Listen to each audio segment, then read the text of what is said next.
adik-adik? Baik, Bu. Alhamdulillah. Sebelum memulai pelajaran kita pada hari ini, marilah sama-sama kita mengucapkan lafaz basmalah. Bismillahirrahmanirrahim. Untuk hari ini ada yang tidak hadir? Hadir semua, Bu. Semua ya. Ya. Baiklah, hari ini kita akan belajar mengenai tolong menolong dan mencintai anak yatim. Nah, di sini yang pertama itu hadis tolong menolong. Siapa yang ingin membacakan hadisnya? Bu. Silakan, Poppy. Artinya bahwasannya Abdullah bin Umar radhiyallahu anhu mengabarkan bahwa Rasulullah Shallallahu alaihi wasallam bersabda, Muslim yang satu adalah saudara Muslim yang lain. Oleh karena itu, ia tidak boleh menganiaya dan mendiamkannya. Barang siapa memperhatikan kepentingan saudaranya, maka Allah akan memperhatikan kepentingannya. Barang siapa membantu kesulitan seseorang Muslim, maka Allah akan membantu kesulitan dalam beberapa kesulitannya nanti pada hari kiamat. Dan barang siapa menutupi aib seseorang Muslim, maka Allah akan menutupi aibnya pada hari kiamat. Hadis riwayat Al-Bukhari dan dari Abdullah ibnu Umar nomor 2262. Baik, hadis itu tadi menjelaskan bahwa seorang muslim yang satu dengan muslim yang lainnya itu adalah bersaudara. Jadi kita tidak boleh saling menzalimi ya. Dan kita sebagai manusia yang berjiwa sosial, kita harus saling membantu satu sama lain.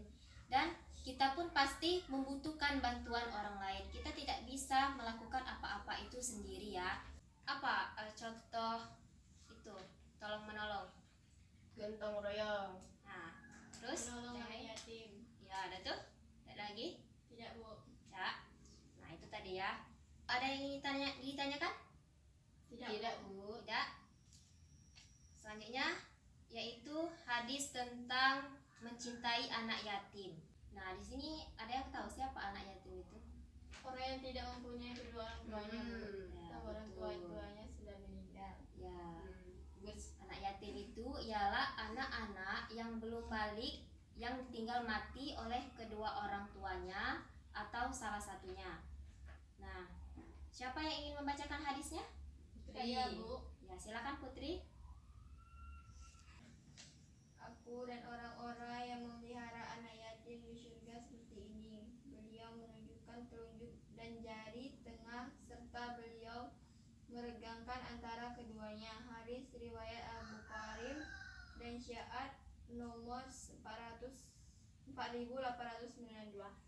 Ya, nah bahwa hadis ini tadi memberikan motivasi pada kita untuk mau peduli terhadap anak yatim. Nah, dengan cara memeliharanya, kita akan mendapatkan kedudukan yang tinggi. Kita akan dimasukkan ke dalam surga bersama Nabi Muhammad SAW selayaknya jari tunjuk dan jari tengah. Orang yang bertanggung jawab terhadap anak yatim ini dengan memeliharanya, mendidik, membesarkannya ialah ahli warisnya. Anak yatim ini sangat membutuhkan bimbingan dan kasih sayang orang tua. Maka dari itu perlunya orang lain yang menggantikan peran kedua orang tuanya untuk menuntunnya ke jalan yang benar. Seperti itu ya. Ya, Bu. Yaitu keterkaitan kandungan hadis tolong menolong dan mencintai anak yatim di dalam kehidupan. Yang pertama ialah tolong menolong dan mencintai anak yatim memiliki nilai ibadah yang berdimensi sosial. Yang kedua, tolong menolong dan mencintai anak yatim ini merupakan bentuk kepedulian kita terhadap sesama yang harus kita terapkan di dalam kehidupan kita sehari-hari. Dan yang ketiga, tolong menolong dan mencintai anak yatim ini merupakan bukti pelaksanaan ajaran agama Islam. Dan barang siapa yang mengabaikannya, maka dia termasuk kategori pendusta agama. Yang selanjutnya, dampak positif sikap hidup tolong menolong dan mencintai anak yatim. Yang pertama, Islam dapat kita rasakan sebagai rahmatan lil alamin, yaitu bentuk rahmat dan kasih sayang Allah Subhanahu wa taala kepada seluruh alam semesta.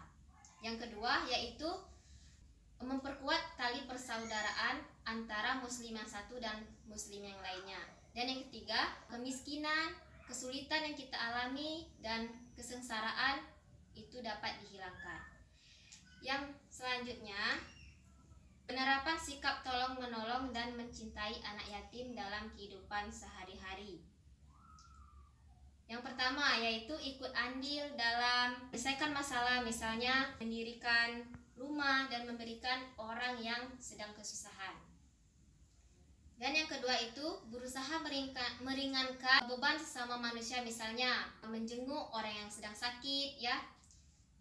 Yang ketiga, bersikap santun dan kasih sayang terhadap anak yatim, misalnya seperti menghiburnya dan juga membesarkan hatinya. Dan yang terakhir itu ialah mengasuh dan mendidik anak yatim itu dengan ikhlas dan penuh kasih sayang, jangan sampai mereka itu terlantarkan. Nah, jadi sampai di sini ada yang ingin ditanyakan? Tidak, Bu. Tidak? Tidak. Tidak. Dari yang Ibu jelaskan tadi, siapa yang bisa menyimpulkan? Kita harus mencintai anak yatim. Nah, terus harus saling Tolong-menolong. ya. Intinya seperti itu ya. Ya, Bu. Mungkin itu saja ya pembelajaran kita pada hari ini. Apabila terdapat kesalahan atau kekurangan dari Ibu mohon maaf. Semoga bermanfaat. Untuk menutup pembelajaran kita pada hari ini, marilah sama-sama kita mengucapkan lafaz hamdalah.